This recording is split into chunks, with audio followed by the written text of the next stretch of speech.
Hello friends, welcome back to the channel. आज है 16 दिसंबर 2020 और आज दिन है बुधवार का। तो फ्रेंड्स, अभी बज रहे हैं रात के 8 और अभी मैं एक्चुअली घर के छोटे मोटे सामान की शॉपिंग करके मैं अभी आया हूँ। शॉपिंग इन द सेंस हल्दी, लाल मिर्च। आपको भी आइडिया होगा अगर आप एक फैमिली मैन है तो ये सारी जो चीज़ें हैं ये हर हफ्ते कुछ ना कुछ ख़त्म होती रहती है। तो फ्रेंड्स, आपने अगर कुछ टाइम से मेरे वीडियोस देखे हैं तो मैंने रियल एस्टेट के ऊपर एक नई सीरीज़ शुरू करी है, वेयर टू इन्वेस्ट के नाम से। तो आज एक बहुत ही इम्पॉर्टेंट टॉपिक डिस्कस करने वाले हैं। अगर आप इन्वेस्टमेंट प्लान कर रहे हैं तो इस वीडियो को पूरा देखिए। ये वीडियो जो है बहुत ही ज़्यादा इन्फॉर्मेटिव होने वाला है।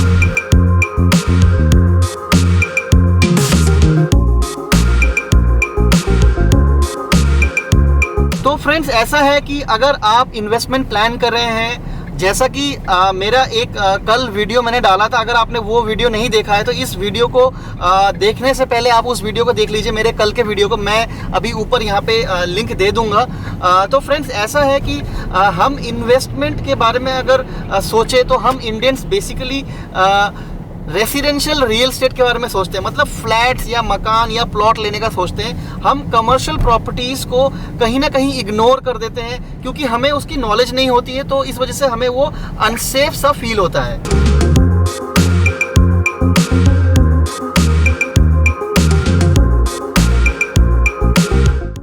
और अगर आपने मेरे कल के वीडियो को देखा है तो मैंने कल के वीडियो में आपसे ये शेयर किया था कि दुकानों के अलावा भी बहुत सारी कमर्शियल प्रॉपर्टीज़ होती हैं। तो अब वो क्या होती है, आज हम इस वीडियो में उसकी एक ब्रीफ डिस्कशन रखेंगे। और आपको अगर कोई प्रिसाइज क्वेश्चन हो तो आप मुझे कमेंट बॉक्स में पूछ लेना, मैं उसका आपको जवाब दे दूंगा।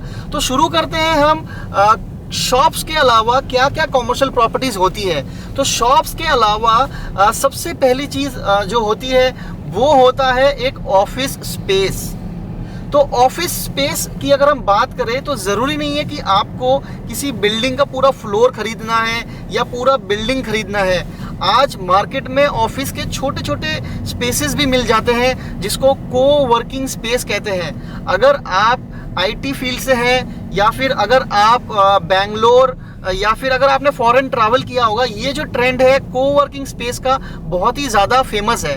कोवर्किंग होता ये है, सपोज आप एक बिजनेसमैन है और आपको एक नया बिजनेस आइडिया आया है, तो सबसे पहले आपको पूरा का पूरा एक ऑफिस लेना पड़ेगा and it is the biggest investment. तो इससे निजात पाने के लिए इसका एक सोल्यूशन निकल कर आया है कोवर्किंग का।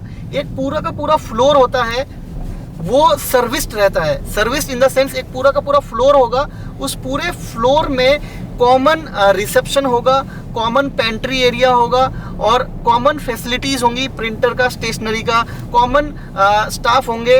स्टाफ इन द सेंस जो जैसे हमारे ऑफिस स्टाफ बॉयज़ होते हैं, पेंट्री बॉयज़, तो वैसे कॉमन फैसिलिटीज़ होती है। लेकिन आप अपने रिक्वायरमेंट के हिसाब से वहाँ पे सीट्स ले सकते हैं। 1 सीट ले लिया, 2 सीट ले लिया, आगे काम बढ़ गया तो 3 सीट ले लिया, 5-6 सीट्स के कैबिन भी आते हैं वो भी ले लिया।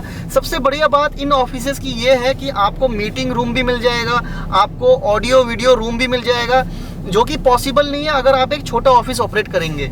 मेरे कहने का मतलब ये है, आप अगर एक छोटा ऑफिस ऑपरेट करेंगे तो आपकी जो जगह है वो आपकी सिटिंग में ही निकल जाएगी। आप audio video room, meeting room, ये सारे चीज़ें जो हैं आपको इन फैसिलिटीज़ से आप वंचित रहेंगे। लेकिन कोवर्किंग स्पेसेस में ऐसा होता है कि आपने 2 या 3 चेयर्स के आपने रेंट दे दिए या फिर आपने खरीद लिया 2 या 3 चेयर और धीरे धीरे 4 चेयर, 5 चेयर, 6 चेयर, आपका काम जैसे जैसे बढ़ता गया आपने अपना ऑफिस का एरिया एक्सपेंड कर लिया। तो इसे कहते हैं कोवर्किंग स्पेस। कुछ बड़े बड़े नाम है कोवर्किंग स्पेस में, सबसे बड़ा नाम है वी वर्क के नाम से, और इसी तरह से काफ़ी सारे ब्रांड्स आजकल कोवर्किंग स्पेसेस को लेकर निकल रहे हैं। तो आप अपनी इन्वेस्टमेंट कोवर्किंग के एक छोटे से चेयर से शुरुआत कर सकते हैं and it starts from 5 lakhs only.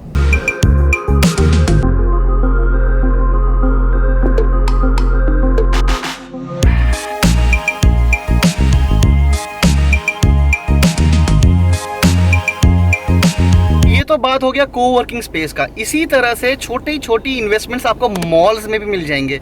हाँ जी, जो मॉल्स आप देखते हैं, सपोज किसी भी मॉल के बारे में अगर हम बात करें तो आपने मॉल में एक ह्यूज डिपार्टमेंटल स्टोर देखा होगा, जैसे बिग बाज़ार होता है। तो ये जो बिग बाज़ार है, ये पूरा का पूरा जो फ्लोर होता है, ये किसी एक आदमी के नाम पे नहीं होता है।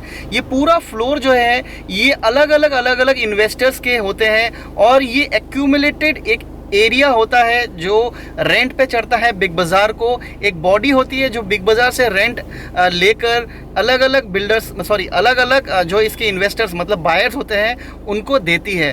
तो आप 100 स्क्वायर फीट जैसे एक छोटे एरिया, इवन कुछ मॉल्स में 50 स्क्वायर फीट जैसे छोटे छोटे एरियाज़ में भी आप इन्वेस्ट कर सकते हैं, और आपकी इन्वेस्टमेंट इन मॉल्स में भी समवेयर अराउंड 6-7 लाख, 12 लाख, 10 लाख से शुरू हो जाता है ये छोटा स्पेस। और सबसे बढ़िया बात ये होता है कि जैसे डिपार्टमेंटल स्टोर्स होते हैं, ये इतनी जल्दी नहीं हटते हैं। कुछ डिपार्टमेंटल स्टोर्स 10-12 साल की लीज एग्रीमेंट मतलब रेंट एग्रीमेंट पे आते हैं। तो ये एक बहुत बढ़िया इन्वेस्टमेंट है। अगर आपके पास 10-12 लाख रुपए है, आप 10-12 लाख रुपए को अगर एक रेसिडेंशियल फ्लैट लेने के लिए निकलेंगे तो आपको अच्छा फ्लैट नहीं मिलने वाला, लेकिन उसी 10-12 लाख को आप एक अच्छे मॉल में इन्वेस्ट कर सकते हैं, और उस मॉल में प्री रेंटेड ऐसे छोटे छोटे जो स्पेसेस होते हैं 100 square feet, 150 square feet, 50 square feet के प्री रेंटेड स्पेसेस ले सकते हैं, और आपको इसमें से रेंट आना शुरू हो जाएगा। और सबसे बढ़िया बात, इसमें ब्रांड्स चढ़े हुए होंगे, जैसे मैंने बताया आपको स्पार हो गया, उसके बाद बिग बाज़ार हो गया। तो इसी तरह से काफ़ी सारे डिपार्टमेंटल स्टोर्स हैं। अभी मैं स्पॉन्टेनियस बात कर रहा हूँ तो मेरे दिमाग में अभी नाम नहीं आ रहे,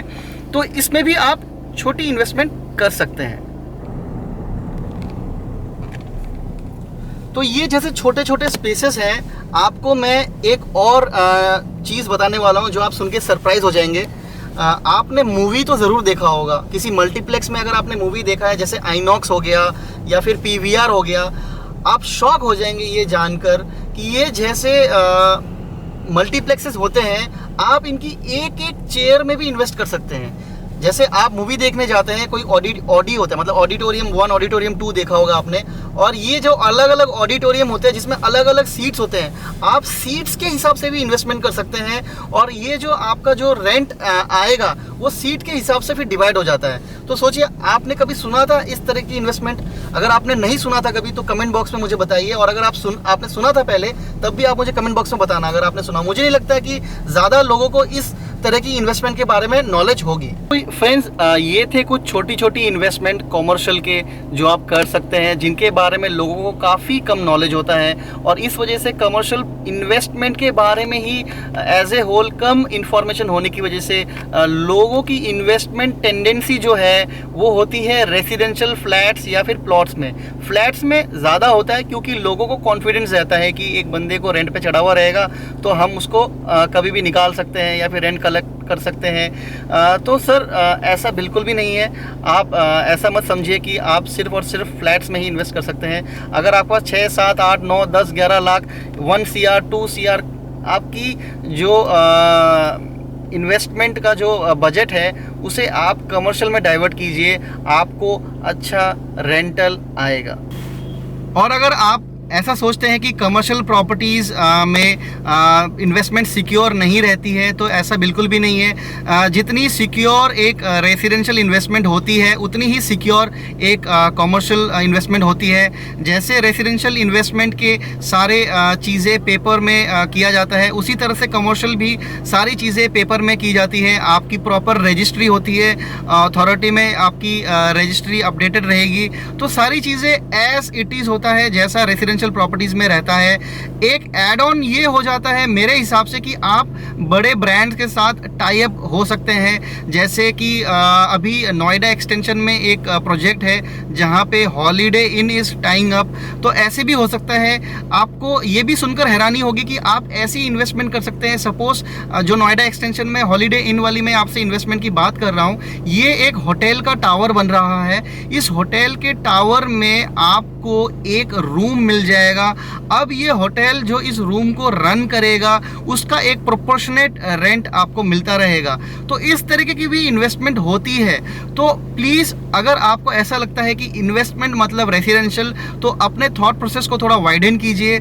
आपको ऑप्शंस बहुत सारे मिल जाएंगे। कंसल्ट रियल स्टेट कंसल्टेंट, और अगर आपके पास कोई रियल स्टेट कंसल्टेंट नहीं है जानकारी में तो आप मुझे कॉल कर सकते हैं। फ़ोन आ गया एक, तो आप मुझे कॉल कर सकते हैं और I will be very happy to help. मेरा इंस्टाग्राम का मैं आज यहाँ पे एक आपको आईडी दे दूंगा, उस पर आप मुझे डायरेक्ट मैसेज कर सकते हैं और उसके बाद वी कैन कनेक्ट। तो फ्रेंड्स, आज के वीडियो को यहीं पे हम फिनिश करते हैं। और अगर आपने मेरी वीडियो यहाँ तक देखी है तो आई वुड रिक्वेस्ट कि आप मेरे इस चैनल को सब्सक्राइब कर लीजिए। मैं डेली दिल्ली एनसीआर के रिलेटेड वीडियोस डालता रहता हूँ। और मुझे नोएडा में पर्सनली 8 साल हो गए हैं Noida real estate, Noida Delhi NCR real estate पे काम करते हुए।